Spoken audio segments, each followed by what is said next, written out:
मंच पर उपस्थित मंत्रिपरिषद में मेरे सहयोगी श्रीमान किशन रेड्डी जी, भारत सरकार के गृह सचिव श्रीमान अजय कुमार भल्ला जी, आज सूचना ब्यूरो के निर्देशक श्री अरविंद कुमार जी, और आज जिनके तत्वाधान में कार्यक्रम होने जा रहा है, ऐसे दिल्ली के पुलिस आयुक्त श्री श्रीवास्तव जी,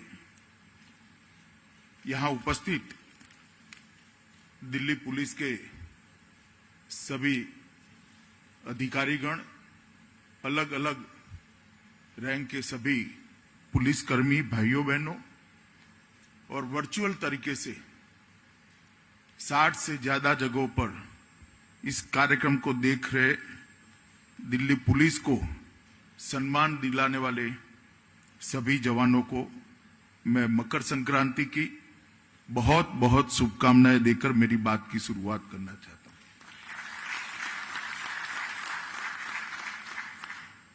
मित्रों, मैं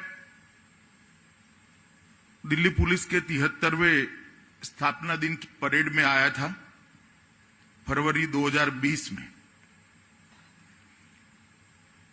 और उस वक्त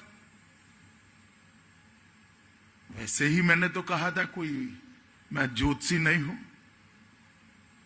कि समाज के हर दिक्कत की घड़ी में, हर मुश्किल की घड़ी में पुलिस ने समाज के साथ कंधे से कंधा मिलाकर कठिनाइयों का सामना करना चाहिए। और आज लगभग 1 साल होने को आया है। पीछे मुड़कर देखते हैं तो कोरोना काल में दिल्ली पुलिस ने ये बात को बिल्कुल चरितार्थ कर जनता का विश्वास जीत कर दिखाया।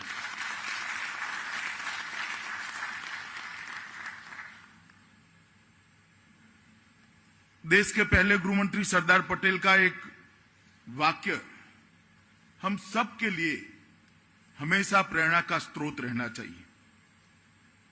किसी भी कारणवश उत्तेजना में आए बगैर नागरिकों को उपद्रवियों से सुरक्षित रखना पुलिस का परम कर्तव्य है।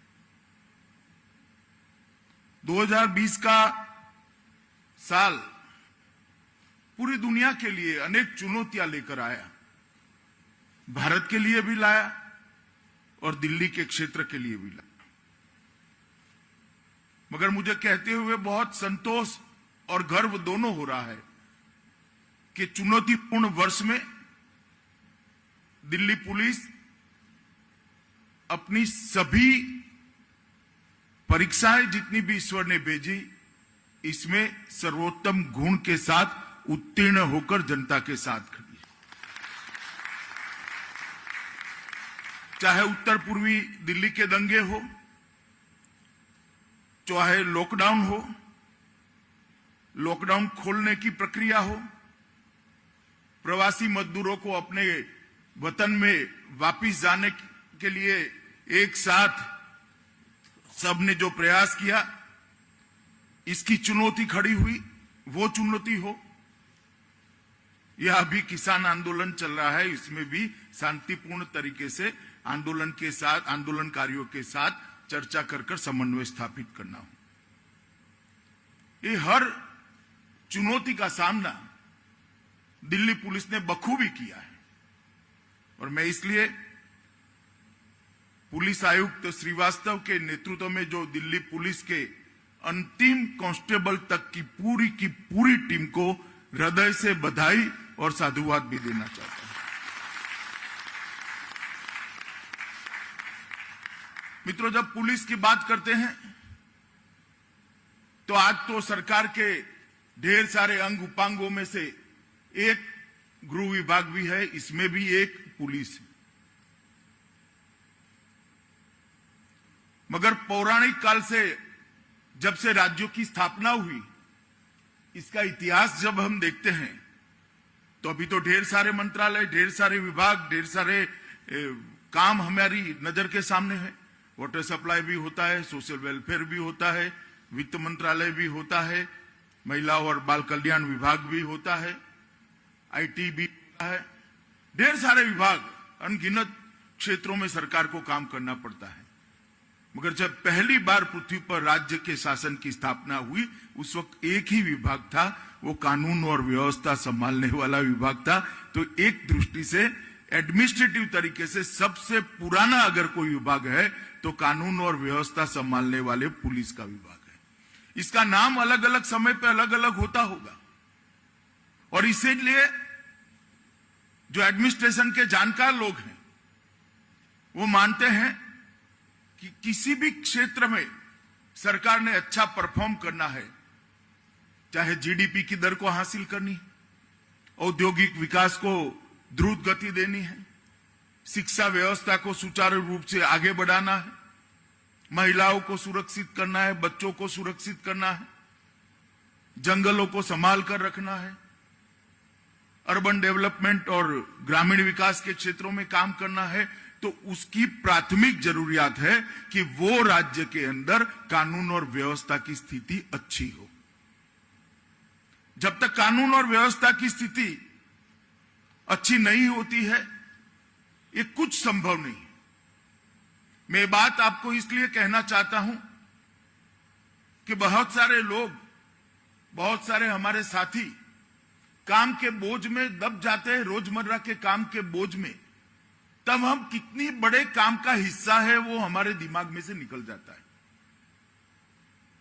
कोई कांस्टेबल है, कोई पीआई है, पीएसआई है, कोई डीवाईएसपी है, एसपी है, डीआईजी है, उसको अपनी डीआईजी की भूमिका ही दिखाई पड़ती है। परंतु वास्तविकता यह है कि आप पूरे देश के विकास की एक पूरी यंत्रणा की रीढ़ की हड्डी हो, इसका एक हिस्सा हो, इसका सदैव स्मरण आपके मन के अंदर रहना चाहिए। और दिल्ली पुलिस को तो विशेष रूप से रहना चाहिए। हर एक कांस्टेबल का काम को अगर जोड़ते हैं तभी दिल्ली पुलिस का काम बनता है। आपके कार्यक्षेत्र के अंदर ही राष्ट्रपति भवन है, प्रधानमंत्री निवास है, दुनिया भर के देशों की राजदूतालय है, एम्बेसियां हैं, ढेर सारे ऐतिहासिक स्मारक हैं, ढेर सारे बड़े बड़े इंस्टीट्यूशन के हेडक्वार्टर्स यहां पर हैं, ढेर सारे साइंटिफिक इजाज करने वाले अपने रिसर्च एंड डेवलपमेंट के सारे इंस्टीट्यूशन का हेडक्वार्टर यहां पर है। और इस सब की सुरक्षा की जिम्मेदारी, ये सबको अच्छे से संभालने की जिम्मेदारी दिल्ली पुलिस की है। और इसलिए दिल्ली पुलिस ने हमेशा सुधार की ओर नजर रखनी चाहिए। स्थगितता जीवन में कुछ नहीं होती है। सुधार, आगे बढ़ने की आकांक्षा, आगे बढ़ने की भूख और अच्छा करने की भूख ही हमें आगे ले जाती है। कई बार इस प्रकार के कार्यक्रम में जिस प्रकार के प्रशंसा के फूल बांधे जाते हैं, इसके दो परिणाम होते हैं। एक तो उत्साह भी बढ़ता है, मगर उसके साथ स्थगितता भी आने का भय रहता है। तो मेरा काम है कि आपके दिमाग में से स्थगितता को निकालकर आगे और गतिशील होकर सभी लक्ष्यों को अचीव करें। और एक परिपूर्ण पुलिसिंग की व्याख्या अगर किसी को दुनिया भर में देखनी है तो दिल्ली पुलिस में आकर देखे, ऐसी पुलिस की रचना करनी चाहिए। और ये तभी हो सकता है कि पुलिस आयुक्त से लेकर अंतिम कांस्टेबल तक सभी लोग एक टीम के साथ काम करें, सभी अहर्निश आगे क्या अच्छा हो सकता है इसका चिंतन करें, सभी लोग नई चुनौतियों का सामना कैसे करेंगे इसके बारे में अहर्निश सोचते रहे, तभी होंगे। मित्रों, कोरोना काल के अंदर जिस प्रकार का काम दिल्ली पुलिस ने किया है, मैं शायद गृह मंत्री न होता, एक नागरिक भी होता, तो भी आपका मन से इतना ही सम्मान करता। और आज क्योंकि मैं गृह मंत्री हूं, बहुत गौरव के साथ आपको सम्मानित करना चाहता हूं कि आपने बहुत अच्छा काम। इतने बड़े चुनौती के काल में लगभग 7,667 8,000 के आसपास हमारे कर्मचारी खुद कोरोना ग्रसित हो गए। 30 पुलिसकर्मी हमारे बीच में नहीं रहे, फिर भी कहीं पर ड्यूटी के अंदर कहीं होता ही नहीं। लॉकडाउन के पालन के लिए दिल्ली पुलिस ड्रोन उड़ाती नजर आती है, किसी वृद्ध को घर पे दवा देती नजर आती है, किसी भूखे मजदूर को लाइन में खाना देते हुए नजर आती, किसी गर्भवती माता को अस्पताल तक पहुंचाते हुए नजर आती है, किसी कोरोना के पीड़ित मरीज को जिसके घर वाले भी शायद उसके साथ न जाए, वहां दिल्ली पुलिस का जवान इसके साथ जाकर इसके जीवन बचाने में बहुत मददरूप हुआ है। ये दिल्ली पुलिस का जब भी इतिहास लिखा जाएगा, ये प्रकरण स्वर्णिम अक्षरों से अंकित होगा, इसका मुझे विश्वास है। मित्रों, इसी प्रकार से विश्व का सबसे बड़ा टीकाकरण वैक्सीनेशन का कार्यक्रम प्रधानमंत्री के नेतृत्व में हमने चालू किया है। चुनौती तो हमारी तब समाप्त होती है जब कोरोना पर संपूर्ण विजय मानव जात प्राप्त कर ले, और ये संपूर्ण विजय का प्रमुख रास्ता है ये वैक्सीनेशन को, ये टीकाकरण को सफलतापूर्वक हमें पार करना। और जब तक जिसको जरूर है ऐसे एक एक व्यक्ति का टीका नहीं लग जाता, हम चैन से नहीं बैठ सकते। दिल्ली पुलिस के सामने ढेर सारी चुनौतियां भी हैं, मगर चुनौतियों को हम सिर्फ ट्रेडिशनल तरीके से, परंपरागत तरीके से इसका सामना नहीं कर सकते। चुनौतियों का सामना करने के लिए चुनौती को समझना पड़ेगा और अपने आप में, अपनी व्यवस्था में, अपने काम में और अपने संसाधनों में बदलाव भी लाना पड़ेगा, तभी जाकर चुनौतियों का हम सामना कर सकते हैं। आज मुझे बहुत आनंद है कि कुछ एमओयू मेरे सामने हुए हैं। इसमें मेन तो नेशनल फॉरेंसिक साइंस यूनिवर्सिटी और दिल्ली पुलिस के बीच में एमओयू हुआ है। मित्रों, नेशनल फॉरेंसिक साइंस यूनिवर्सिटी की स्थापना ये प्रधानमंत्री जी का एक बहुत महत्वाकांक्षी स्वप्न है। मैं जब गुजरात में गृह मंत्री था तब प्रधानमंत्री जी वहां मुख्यमंत्री थे, और उसी वक्त गुजरात में फॉरेंसिक साइंस यूनिवर्सिटी की स्थापना हुई थी। अपने आप में विश्व में सबसे पहली फॉरेंसिक साइंस यूनिवर्सिटी की स्थापना गुजरात के अंदर करने का काम हमारे प्रधानमंत्री नरेंद्र मोदी जी ने किया था जब वो मुख्यमंत्री थे। और इसके पीछे उद्देश्य क्या था? उसके पीछे उद्देश्य था कि हमारी जांच का फॉरेंसिक साइंस अभिन्न हिस्सा बन जाए। क्राइम कंट्रोल सिर्फ क्रिमिनल को पकड़ने से नहीं होता है, जब तक उसको सजा नहीं कराते, और विशेषकर आदती क्रिमिनल्स जो हैं, बार बार क्राइम करने की जिनको आदत है, जघन्य अपराध करते हैं, इसकी भी आदत पड़ी है, और पूरे समाज को, सोसाइटी को भय आक्रांतित करते हैं, उनको जब तक सजा नहीं दिलाते हैं तब तक एक लॉ एंड ऑर्डर की स्थिति हमारी ठीक नहीं होती, क्राइम कंट्रोल नहीं होती। एक व्यक्ति को सजा देने से अनेक व्यक्ति को वो रास्ते पे जाते हुए आप रोक सकते हो, परंतु हमारा सजा का प्रतिशत बहुत कम था। इसका कारण क्या? कि हमारे पास साइंटिफिक एविडेंस नहीं थी, मानव बल का अभाव था। अब मानव बल कम है तो उसके रास्ते ढूंढने पड़ेंगे। इसका सबसे अच्छा रास्ता है कोर्ट के समक्ष वैज्ञानिक साइंटिफिक एविडेंस को हम कोर्ट के समक्ष रखें, तब न्यायालय भी बाध्य हो जाता है और क्रिमिनल के लिए भी कोई चारा नहीं बचता है। और अगर इसको पूरे देश के अंदर आगे बढ़ाना है तो फॉरेंसिक साइंस ऑफिसर्स की जरूरत पड़ेगी, मगर दुर्भाग्य से हमारे देश में ऐसे कोई विशिष्ट कोर्स की रचना कभी की ही नहीं गई। कोई केमिस्ट्री का स्नातक का स्टूडेंट केमिस्ट्री के फॉरेंसिक साइंस विंग में काम करता था, फिजिक्स का स्टूडेंट फिजिक्स में करता था, साइकोलॉजी के स्टूडेंट साइकोलॉजी में करते थे, मगर एक फॉरेंसिक साइंस की दृष्टि से उनको पढ़ाने का कोई व्यवस्था, कोई कोर्स और कोई इसके सर्टिफिकेशन की व्यवस्था नहीं थी। मोदी जी ने ये यूनिवर्सिटी बनाकर आज इसको पूरा किया है और अब ये forensic science university national university बनी है। कई राज्य के मुख्यमंत्रियों से मेरी बात हुई, सभी लोग इसके एफिलेटेड कॉलेज अपने अपने राज्य में खोलना चाहते हैं।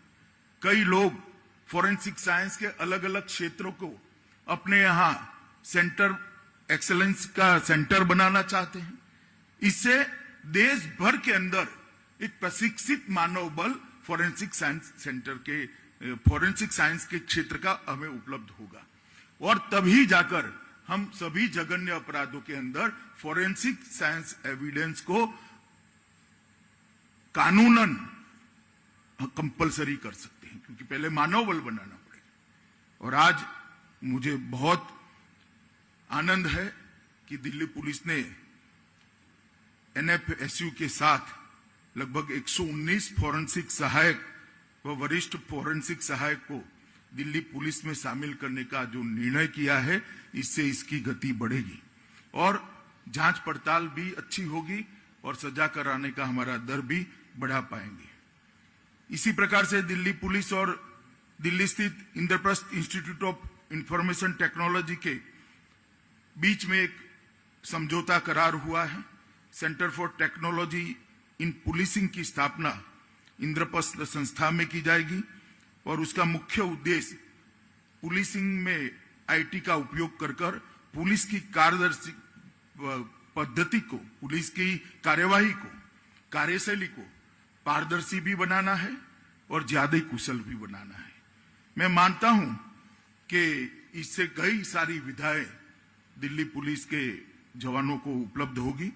एक्सिस बैंक ने भी के साथ भी दिल्ली पुलिस के कर्मचारियों के हेतु अनेक सुविधाएं बढ़ाने का भी एमओयू हुआ है और मैं मानता हूं कि ये तीनों अलग अलग क्षेत्र को, अलग अलग दृष्टिकोण को समाहित करने वाले एमओयू है।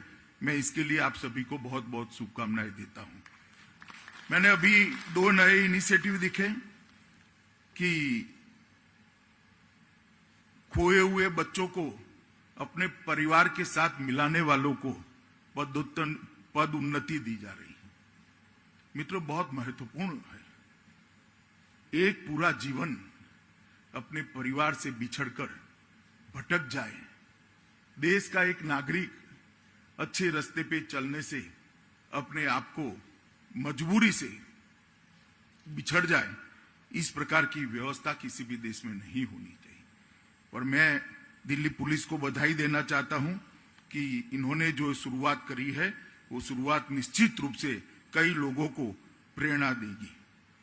जिन्होंने 3 महीने के भीतर 55 से ज्यादा बच्चों को परिवारों से मिला है, उनको आज पदोन्नति दी गई है।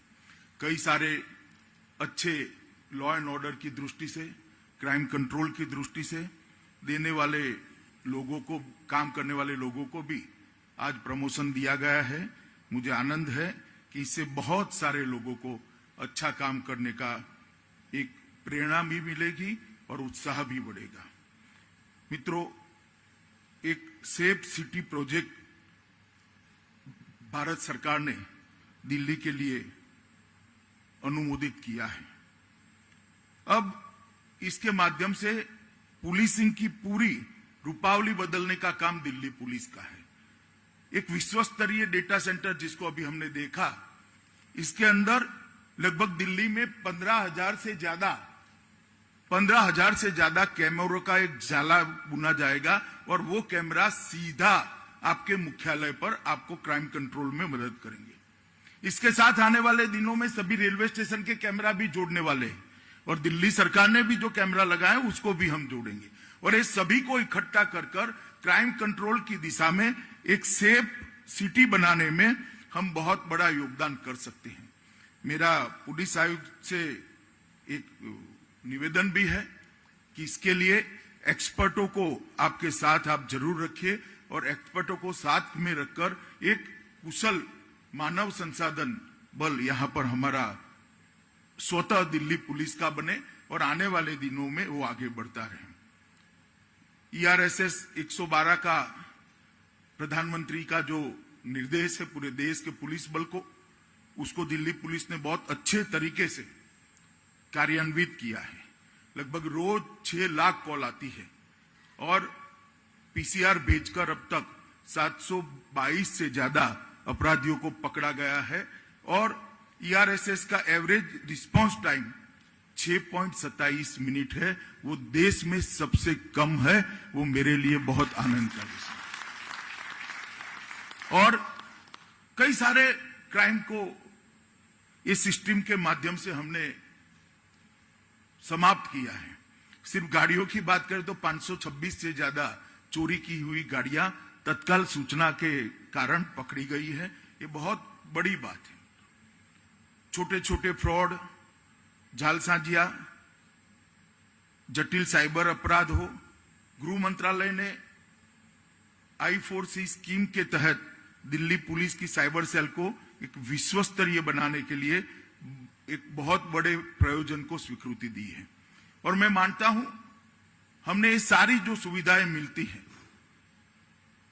इसको पूर्ण रूप से उपयोग में लाने और उसका पूरा फायदा उठाने के लिए हमारे कर्मचारियों की ट्रेनिंग भी साइमल्टेनियसली करनी पड़ेगी। एक्सपर्ट्स की एडवाइस और एक्सपर्ट्स के द्वारा हमारे कर्मचारियों का प्रशिक्षण, इसकी आदत इनबिल्ट हमने करनी पड़ेगी, तभी जाकर हमें फायदा मिलेगा। दिल्ली पुलिस ने ई बीट बुक से अपने आप को लैस किया है। मैं मानता हूं इससे पुलिसिंग की रीढ़ की हड्डी मजबूत हुई है और दिल्ली पुलिस ने इंटीग्रेटेड कंप्लीट मैनेजमेंट सिस्टम को भी अपनी कार्यप्रणाली में शामिल किया है। ढेर सारे नए इनिशिएटिव विगत 1.5 साल के अंदर हुए हैं। ऑनलाइन लाइसेंस देखना, QR कोड स्कीम हिम्मत प्लस, प्रखर, नया ई चालान और ई पेमेंट, ढेर सारी चीजों को किया है। दिल्ली पुलिस की गति बढ़ाने के लिए भारत सरकार ने लगभग 4500 नए वाहन खरीदने की भी स्वीकृति दी है और 1500 से ज्यादा मोटरसाइकिल खरीदने की भी स्वीकृति दी है। जहां तक पुलिस वेलफेयर का सवाल है, मैं जब भी मंत्री बनता हूं मेरे मालूम नहीं है मेरे सितारे कैसे हैं, मगर मुझे गृह मंत्रालय ही मिल जाता है और मेरा हमेशा आग्रह रहता है कि सेटिस्फेक्शन रेशियो हाउसिंग का बहुत अच्छा होना चाहिए क्योंकि इसकी पुलिस की कार्यकुशलता पर बहुत बड़ी इफेक्ट होती है। अपने परिवार के साथ एक अच्छे घर में रहा हुआ व्यक्ति जब काम के घंटे ज्यादा होते हैं, थोड़ा आराम से रहता है, रिलैक्स कर लेता है अपने आप को, तो ज्यादा काम कर पाता है। अभी दिल्ली पुलिस का सेटिस्फेक्शन रेशियो 6 माह पहले 19.5 था। हमने ढेर सारे इनिशिएटिव लिए हैं। हमने नरेला के अंदर लगभग 800 रेडी बिल्ट फ्लैट्स खरीदने के लिए 230 करोड़ रुपया दिया है। पुलिस ने अपने कर्मियों के लिए 700 से ज्यादा आवासों का खुद भी निर्माण कर रही है। 467 करोड़ रुपया की लागत से 501 MIG फ्लैट जो तैयार पड़े हैं उसका भी हमने प्रपोजल अनुमोदित कर दिया है। इस प्रकार से सेटिस्फेक्शन रेशियो को आने वाले 5 साल के अंदर लगभग 40% के ऊपर, मतलब दुगना करने का हमने लक्ष्य रखा है और मुझे भरोसा है कि इसको हमें अचीव करेंगे। और ये बहुत महत्वपूर्ण बात है,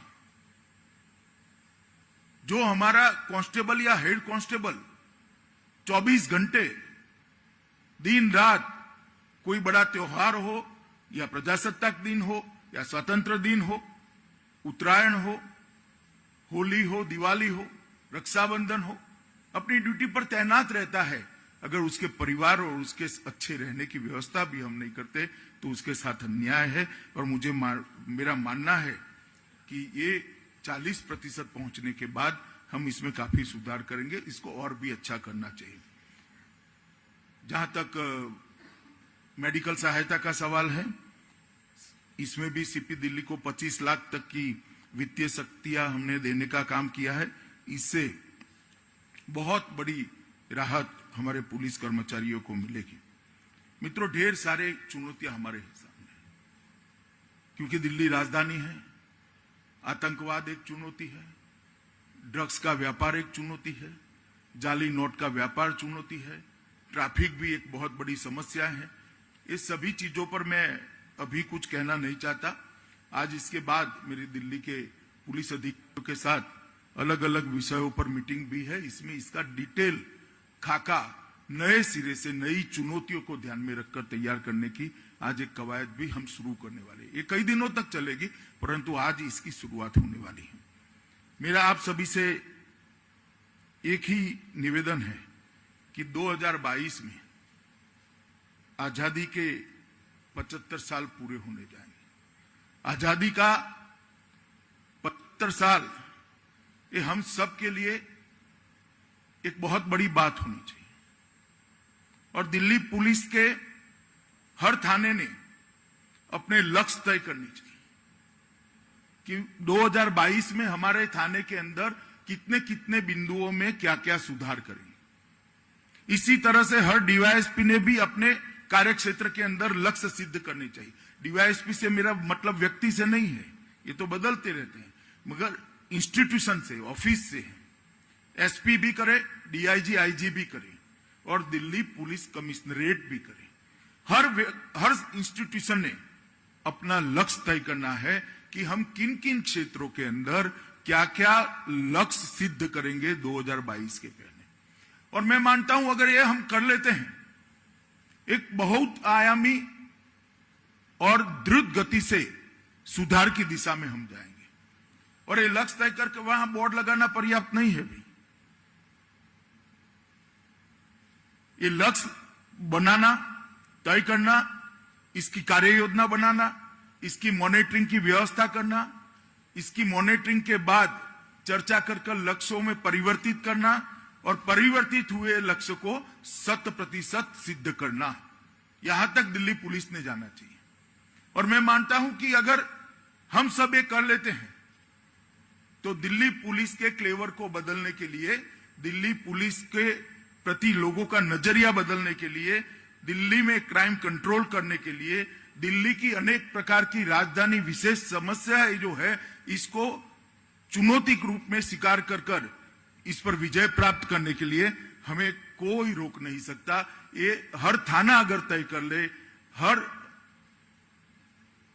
डीवाईएसपी का ऑफिस, एसपी का ऑफिस, डीआईजी का ऑफिस और पुलिस आयुक्त की ऑफिस अगर ये लक्ष्य तय कर लेती है और उसको सिद्ध करने का अपना एक रोड मैप बना लेती है, तो मैं मानता हूं इसका योग जो होगा, इसका टोटल जो होगा, वो अंततोगत्वा दिल्ली पुलिस में शायद ही कभी 1.5 साल के अंदर इतने सुधार हुएंगे, इतने बड़े सुधार का एक कार्यक्रम बनेगा। और मैं सिर्फ यहां कहकर वापिस नहीं जाऊंगा, मैंने तय किया है कि ये एक काम का मैं खुद मॉनिटरिंग करने वाला हूं। अब के पुलिस आयुक्त भी करेंगे, मैं भी करूंगा। हर थाने से अपने लक्ष्य, कौन सा सब्जेक्ट तय करना आप करो, मगर किसी भी 5 मुद्दों पर आपने लक्ष्य तय करना है। आप कर लो, मेरे थाने के अंदर रोटेशनली परेड होगी ही होगी, मेरे थाने में फुट मार्च निकलेगी ही निकलेगी, मेरा थाना सभी धार्मिक स्थलों के संपर्क की एक सुंदर योजना बनाएगा, मेरे थाना अकेले रहते हुए बुजुर्गों की सुरक्षा की व्यवस्था के लिए कोई चिंता करेगा, महिला सुरक्षा के लिए हम ये करेंगे, हमारे सजा कराने के दर को हम इतना इंप्रूव, जो आपको लक्ष्य करना है, 5 लक्ष्य हर इंस्टीट्यूशन ने तय करने, थाने से लेकर पुलिस आयुक्त, और इसकी कार्य योजना भी बनानी है। और मैं मार्च महीने में पुलिस आयुक्त जी के टीम के साथ इसका प्रेजेंटेशन भी देखना चाहूंगा कि सबने क्या लक्ष्य तय किए और इसकी सिद्धि की आपकी कार्य योजना क्या। तो ये तो बात होगी इंस्टीट्यूशन की, और हर कर्मचारी, हर अधिकारी, हर जवान अपना कुछ संकल्प ले, जो आजीवन इसको मानना है। 2022 के साल में हम एक ऐसा संकल्प ले जो समाज जीवन को सुधारेगा, और ये तो देश के हर नागरिक ने करना चाहिए। देखने में एक संकल्प होता है, मगर 130 करोड़ नागरिक अगर एक संकल्प लेते हैं तो 130 करोड़ संकल्प देश को बहुत आगे ले जाते हैं। एक छोटा बच्चा संकल्प कर ले कि मैं कभी ट्रैफिक का नियम नहीं तोड़ूंगा, तो कितनी बड़ी बात होती है। ट्रैफिक की समस्या को सुधारने के लिए बहुत बड़ी बात होती, पूरा जीवन वो करेगा। एक छोटा बच्चा संकल्प ले ले कि माता पिता के पैर छूकर ही मैं स्कूल जाऊंगा, मेरी थाली में जूठा अनाज नहीं छोड़ूंगा। इस प्रकार से हर पुलिस कर्मचारी ने, अधिकारी ने भी एक संकल्प लेना है और वो समाज जीवन के संकल्पों के साथ मिलकर देश को एक बहुत बड़ी गति देगा। मुझे लगता है दोनों काम दिल्ली पुलिस आयुक्त ने एक टीम बनाकर नीचे तक लेने चाहिए और इसको आगे ले जाना चाहिए। मित्रों, इन्वेस्टिगेशन और छवि का सुधार, ये सारे विषयों पर मैं आज कुछ कहना नहीं चाहता हूं। मैं आज मन से आप लोगों को कोरोना काल में जो प्रवासी मजदूर बाहर गए, कोरोना के मरीजों के लिए आप लोगों ने जो सेवाएं की हैं और लॉकडाउन के इम्प्लीमेंटेशन में आपने जो पूरा स्किलफुल तरीके से, मानवीय तरीके से भी और स्किलफुल तरीके से इसको कंप्लीट इम्प्लीमेंट किया है, इसके लिए बधाई देने के लिए आया हूं। मैं फिर से एक बार आप सभी को बधाई देकर मेरी बात को समाप्त करता हूं। भारत माता की जय।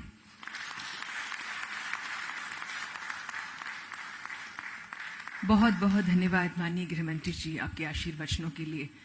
और हम पूरा